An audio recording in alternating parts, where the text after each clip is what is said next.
Second question, page number 221 second question. 4 dice are thrown 162 times എന്ന് പറഞ്ഞിട്ടുണ്ട്. 4 dice are thrown 162 times. Getting 5 or 6 is success എന്ന് പറഞ്ഞിട്ടുണ്ട്. പിന്നെ പറഞ്ഞിട്ടുണ്ട് write down the binomial distribution of the experiment എന്നാണ് പറഞ്ഞിരിക്കുന്നത്. അപ്പോൾ ഈ ക്വസ്റ്റ്യനിൽ പറഞ്ഞിരിക്കുന്നത് എന്താണ്? 4 dice are thrown 162 times എന്ന് പറഞ്ഞിട്ടുണ്ട്. അപ്പോൾ ഇവിടെ എന്നിൻ്റെ വാല്യൂ, അതായത് സ്മോൾ എന്നിൻ്റെ വാല്യൂ, സ്മോൾ എൻ എന്ന് പറഞ്ഞു കഴിഞ്ഞാൽ എന്താണ്? നമ്മൾ ആദ്യം ബൈനോമിയൽ ഡിസ്ട്രിബ്യൂഷൻ്റെ ഇത് പഠിച്ചപ്പോൾ പറഞ്ഞായിരുന്നു. സ്മോൾ എൻ എന്ന് പറഞ്ഞാൽ നമ്പർ ഓഫ് ട്രയൽസാണ്. നമ്പർ ഓഫ് ട്രയൽസ് പറഞ്ഞിട്ടുണ്ട് 4 എന്ന് പറഞ്ഞിട്ടുണ്ട്. സ്മോൾ എന്നിൻ്റെ വാല്യൂ 4 എന്ന് പറഞ്ഞിട്ടുണ്ട്. ഇനി ത്രോൺ 162 ടൈംസ്. അപ്പോൾ ഇത് എത്ര പ്രാവശ്യം എറിഞ്ഞു എന്നാണ് പറഞ്ഞേക്കണത്? 162 ടൈംസ്. അപ്പോൾ അതാണ് നമ്മളുടെ ക്യാപിറ്റൽ എൻ 162. ഇനി അടുത്തത് നോക്കിക്കേ. Getting numbers 5 or 6 is considered as success എന്നാണ് അടുത്ത പറഞ്ഞേക്കുന്നത്. അപ്പോൾ കഴിഞ്ഞ ക്വസ്റ്റ്യനിലൊക്കെ നമുക്ക് പിയുടെ വാല്യൂ തന്നിട്ടില്ലായിരുന്നു. പി എന്ന് പറഞ്ഞാൽ നമ്പർ ഓഫ് സക്സസ് ആണ്, ക്യൂ എന്ന് പറഞ്ഞാൽ ഫെയിലിയർ ആണ്. അപ്പോൾ പിയുടെ വാല്യൂ കഴിഞ്ഞ ക്വസ്റ്റ്യനിലൊക്കെ തന്നിട്ടില്ലായിരുന്നു. ഈ ക്വസ്റ്റ്യനിൽ പിയുടെ വാല്യൂ ഇങ്ങനെയാണ് പറഞ്ഞേക്കണം, 5 or 6. രണ്ട് കാര്യം പറഞ്ഞിട്ടുണ്ട്. അപ്പോൾ ഇത് രണ്ടിൻ്റെയും പി, ഈ 5യുടെ പിയും 6ൻ്റെ പിയും നമ്മൾ 1/6 ആയിട്ട് എടുക്കുകയാണ്. 5 എന്ന് പറഞ്ഞു കഴിഞ്ഞാൽ നമ്മൾ 1/6 ആയിട്ട് എടുക്കുകയാണ്. ക്യൂ എന്ന് 6 എന്ന് പറഞ്ഞു കഴിഞ്ഞാൽ നമ്മൾ 1/6 ആയിട്ട് എടുക്കുകയാണ്. ഓർ അല്ലേ പറഞ്ഞേക്കണത്? ആൻഡ് ആണെങ്കിൽ നമ്മളിപ്പോൾ 5/6 എന്ന് എടുക്കും, 6/6 1/6 എന്ന് അങ്ങനെ പറഞ്ഞെടുക്കാം. ഇതിപ്പോൾ ഓർ ആയതുകൊണ്ട് രണ്ടും നമ്മൾ 1/6 ആയിട്ട് എടുക്കുകയാണ്. അപ്പോൾ ഇത് രണ്ടും നമ്മൾ ആഡ് ചെയ്യണം, രണ്ടിൻ്റെയും പ്രോബബിലിറ്റി ആഡ് ചെയ്യണം. അപ്പോൾ 1/6 + 1/6, അപ്പോൾ നമുക്ക് 3/6 എന്ന് കിട്ടും. അത് 1/3. മനസ്സിലായല്ലോ? അതായത് 5 or 6 എന്നാണ് പറഞ്ഞേക്കണത്. 5 or 6 ഈസ് സക്സസ് എന്നാണ് പറഞ്ഞേക്കണത്. അപ്പോൾ രണ്ടെണ്ണം പറഞ്ഞിട്ടുണ്ട്. അപ്പോൾ അത് രണ്ടുമാണ് നമ്മൾ 1/6. അതായത് നമ്മളൊരു ഡൈ ത്രോ ചെയ്യുമ്പോൾ എത്രയാണ്? 1 തൊട്ട് 6 വരെയുള്ള വാല്യൂസാണ്. അപ്പോൾ ഒരെണ്ണേ വീഴുള്ളൂ. ഇത്രയും നേരം നമ്മൾ ചെയ്തുകൊണ്ടിരുന്നത് സിംഗിൾ ടോസ് ആയിരുന്നു. അതുകൊണ്ടാണ് 1/2 എന്ന് പറഞ്ഞെടുത്തുകൊണ്ടിരുന്നത്. ഇതിപ്പോൾ 6 വരെയാണ് പറഞ്ഞേക്കണത്. അപ്പോൾ ആദ്യത്തെ കേസിലും 1/6, രണ്ടാമത്തതും 1/6. അപ്പോൾ ഇതിൻ്റെ വാല്യൂ എത്ര കിട്ടും? 3/6, അതായത് 1/3. ഇനി ക്യൂ എന്ന് പറയുമ്പോൾ 1 - 1/3. അപ്പോൾ അത് എത്ര കിട്ടും? 1 - 1/3 എന്ന് പറയുമ്പോൾ നമുക്ക് 2/3 എന്ന് ആൻസർ കിട്ടും. ഇനി നമ്മൾ നേരത്തെ ചെയ്ത പോലെ തന്നെ ബൈനോമിയൽ ഫ്രീക്വൻസി ഡിസ്ട്രിബ്യൂഷൻ എഴുതാൻ പോയാണ്. അപ്പോൾ അങ്ങനെ എഴുതാൻ പറയുമ്പോൾ ഇപ്പോൾ ജസ്റ്റ് നമ്മളോട് write down the binomial distribution എന്ന് പറയുമ്പോൾ നമ്മളെപ്പോഴും ടേബിൾ വരച്ചിട്ട് വേണം ചെയ്യേണ്ടത്. ഫസ്റ്റ് ടേബിൾ നിങ്ങൾ നേരത്തെ പഠിച്ച പോലെ തന്നെ എന്താണ്? പി ഓഫ് എക്സ് എക്സിൻ്റെ കോളം, അതായത് നമ്പർ ഓഫ് സക്സസ്. എക്സ് എന്ന് പറഞ്ഞു കഴിഞ്ഞാൽ number of success, number of success X. ഇവിടെ എത്ര എക്സ് ഉണ്ടാവും? നമ്മളുടെ എന്നിൻ്റെ വാല്യൂ എത്രയാണ് പറഞ്ഞേക്കണത്? 4 ആണ് അല്ലേ? സ്മോൾ എന്നിൻ്റെ വാല്യൂ 4 ആണ്. അപ്പം നമ്മുടെ എക്സിൻ്റെ വാല്യൂസ് എന്തോരം വരെ പോകും? 4 വരെ പോകും. 0 തൊട്ട് 4 വരെ. 0, 1, 2, 3, 4 ഇത്രയും വരെ നമ്മുടെ സക്സസ് വാല്യൂസ് പോകും. അടുത്തത് P of X. P of X ഞാൻ പറഞ്ഞായിരുന്നു, നമ്മൾ കണ്ടുപിടിക്കേണ്ട ഫോർമുല NC(x) × P⁻x × Q⁻n−x. ഇത് യൂസ് ചെയ്ത് കണ്ടുപിടിക്കുമ്പോൾ ഒരു എളുപ്പ വഴിയാണ്. അതായത് നമ്മുടെ ടെക്സ്റ്റ് ബുക്കിൽ പേജ് നമ്പർ 215 തന്നിട്ടുണ്ടായിരുന്നു. 0യും 1ഉം വന്നു കഴിഞ്ഞാൽ എങ്ങനെയാണ് നമ്മൾ എഴുതുന്നത്? NC0, 4C0 എന്ന് പറഞ്ഞു കഴിഞ്ഞാൽ 1 ആണ്. P⁻0 അതായത് ഈ പറഞ്ഞ പോലെ 1/6 അങ്ങനെ പറഞ്ഞു കഴിഞ്ഞാൽ എന്താണ്? 1 ആയി പോകും. അപ്പോൾ ഇത് രണ്ടും നമ്മൾ കണ്ടുപിടിക്കണ്ട.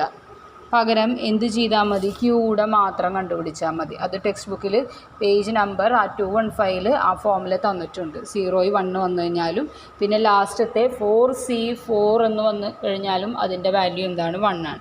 അപ്പോൾ ഇത് മൂന്നെണ്ണത്തിനും ഒരു സ്പെഷ്യൽ ഫോർമുല ഉണ്ട്, ലാസ്റ്റ് വാല്യൂക്കും ആദ്യത്തെ 2 വാല്യൂക്കും.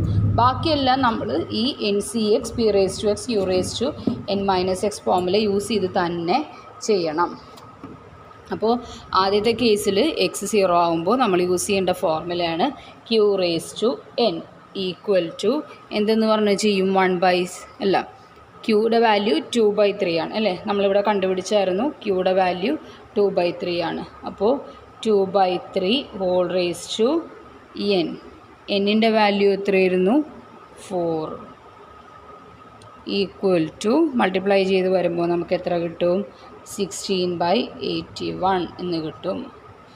അടുത്തത് 1 വരാൻ നേരത്ത് നമ്മുടെ ഫോമിൽ എന്താണ്? NPQ raise to n-1. NPQ raise to n-1. അപ്പോൾ എന്തൊക്കെയാണ്? n എന്ന് പറഞ്ഞു കഴിഞ്ഞാൽ എന്തായിരുന്നു? 4 ആണ്. P എന്ന് പറഞ്ഞു കഴിഞ്ഞാൽ 1/3 ആണ്. Q എന്ന് പറഞ്ഞു കഴിഞ്ഞാൽ 2/3 ആണ്. ഓരോ വാല്യൂസും എഴുതുക. അപ്പോൾ 4 × 1/3 × 2/3 ഹോൾ റേസ് ടു n-1. 4 - 1 അതായത് 3.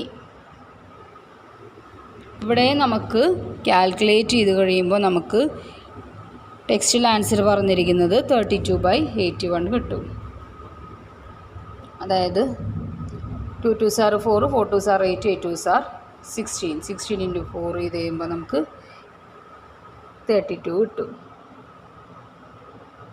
ഇവിടെ നോക്കിയേ, ഇവിടെ 3 3 ഉണ്ട്. അപ്പോൾ 3 3s are 9, 9 3s are 27, 27 × 3 81. 32/81 എന്ന് കിട്ടും. അടുത്ത 2യുടെ കേസിൽ നമ്മൾ കംപ്ലീറ്റ് ഫോമുല തന്നെ യൂസ് ചെയ്യണം. അതായത് ഇത് NCX P raise to X Q raise to n-X. അപ്പോൾ ഇവിടെ നിന്ന് വരും? ഇവിടെ 4C2 × P. Pയുടെ വാല്യൂ 1/3. 1/3 raise to X. Xൻ്റെ വാല്യൂ 2. Qയുടെ വാല്യൂ 2/3 ഹോൾ റേസ് ടു എത്രയാണ്? n-X. അപ്പോൾ എന്നിൻ്റെ വാല്യൂ എത്ര വരുന്നു? 4 ആണ്. 4 - 2. ഇനി നമ്മൾ കോമ്പിനേഷൻ യൂസ് ചെയ്ത് കാൽക്കുലേറ്റ് ചെയ്യുന്ന പോലെ ചെയ്യുക. 4 factorial by 4C2 എന്ന് പറയുമ്പോൾ എങ്ങനെയാണ്? 4C2 is equal to 4 factorial by 4 - 2 factorial into 2 factorial. ചെയ്ത് കഴിയുമ്പോൾ 4 × 3 × 2 × 1 divided by 4 - 2 എന്ന് പറയുമ്പോൾ 2 factorial ആണ്. അപ്പോൾ അത് 2 × 1 equal to 2 × 1. അപ്പോൾ ഈ 2ഉം ഈ 2ഉം ക്യാൻസലാവും, ഈ 2ഉം ഈ 4ഉം ക്യാൻസലാകുമ്പോൾ ഇവിടെ 2 ആവും. അപ്പോൾ നമുക്കവിടെ ആൻസർ എന്തായിരിക്കും കിട്ടുന്നത്? 2 3s are 6 എന്ന് കിട്ടും. ഇവിടെ 6 × 1/3 × 1/3 എന്ന് പറയുമ്പോൾ 1/9 കിട്ടും. ഇൻറ്റു 2 2s are ഇവിടെ 4 - 2 എന്ന് പറയുമ്പോൾ അത് 2 ആണ്. അപ്പോൾ 2 2s are 4/3 3s are 9. ഇനി ഇത് കാൽക്കുലേറ്റ് ചെയ്യുമ്പോൾ നമുക്ക് എത്ര കിട്ടും? 24/81 എന്ന് കിട്ടും. ഇനി അതുപോലെ 3 ഇട്ട് കഴിയുമ്പോൾ നമുക്ക് ആൻസർ 8/81 എന്ന് കിട്ടും. ഇനി അടുത്തത് 4 എന്ന് പറയുമ്പോൾ എന്താണ്? 4C4. അത് ഞാൻ പറഞ്ഞായിരുന്നു. 4C4 എന്തായി പോവും? 4C4 എന്ന് പറഞ്ഞാൽ അതിൻ്റെ വാല്യൂ നമ്മൾ കോമ്പിനേഷനിൽ പഠിച്ചായിരുന്നു 1 ആയിരിക്കും. മുകളിലും താഴെ ഒരേ നമ്പർ വന്ന കോമ്പിനേഷൻ എടുക്കുമ്പോൾ 1 ആണ്. അത് കോമ്പിനേഷനുള്ള റൂൾ അനുസരിച്ചാണ്. അങ്ങനെ വരുമ്പോൾ നമ്മുടെ ഫോർമുല എന്താണ് ഇവിടെ യൂസ് ചെയ്യേണ്ടത്? P റേസ് ടു n ആണ്. P ഈക്വൽ ടു എന്തെന്ന് വരും? 1/3 ഹോൾ റേസ് ടു 4. ആൻസർ നമുക്ക് 1/81 എന്ന് കിട്ടും. ഇതാണ് നമ്മളുടെ എന്തെന്ന് പറയണത്? Probability function P of X എന്ന് പറയണത്. ഇനി അടുത്തത് നമുക്ക് എന്താ വേണ്ടത്? F ഓഫ് X ആണ്. F ഓഫ് X എന്ന് പറയുമ്പോൾ നമ്മൾ എന്താണ്? n ഇൻറ്റു നമുക്ക് കിട്ടിയേക്കണ ഈ P ഓഫ് X ആണ് ചെയ്യേണ്ടത്. F of X frequency distribution equal to capital N into P of X. അപ്പോൾ ഇവിടെ എന്തായിരിക്കും? നമുക്ക് ക്യാപിറ്റൽ എന്നിൻ്റെ വാല്യൂ ക്വസ്റ്റ്യനിൽ പറഞ്ഞേക്കണത് എത്രയാണ്? 162 ടൈംസ് ആണ്. ഇതാണ് നമ്മുടെ capital N. Number of times അതാണ് ക്യാപിറ്റൽ N. ഇവിടെ എന്തായിരിക്കും? 162 ഇൻറ്റു എത്രയാണ് ആദ്യത്തെ വാല്യൂ? 16/81. രണ്ടാമത്തോ അതുപോലെ 161 ഇൻറ്റു അങ്ങനെ ഓരോ വാല്യൂസും കാൽക്കുലേറ്റ് ചെയ്യുക. ലാസ്റ്റ് ഇതിൻ്റെ ഫൈനൽ ടോട്ടൽ കണ്ടുപിടിച്ച് എഴുതുക. ഇതാണ് ബൈനോമിയൽ ഫ്രീക്വൻസി ഡിസ്ട്രിബ്യൂഷൻ എഴുതുന്നത്. അടുത്ത ക്വസ്റ്റ്യൻ അടുത്ത വീഡിയോയിൽ ചെയ്യാം.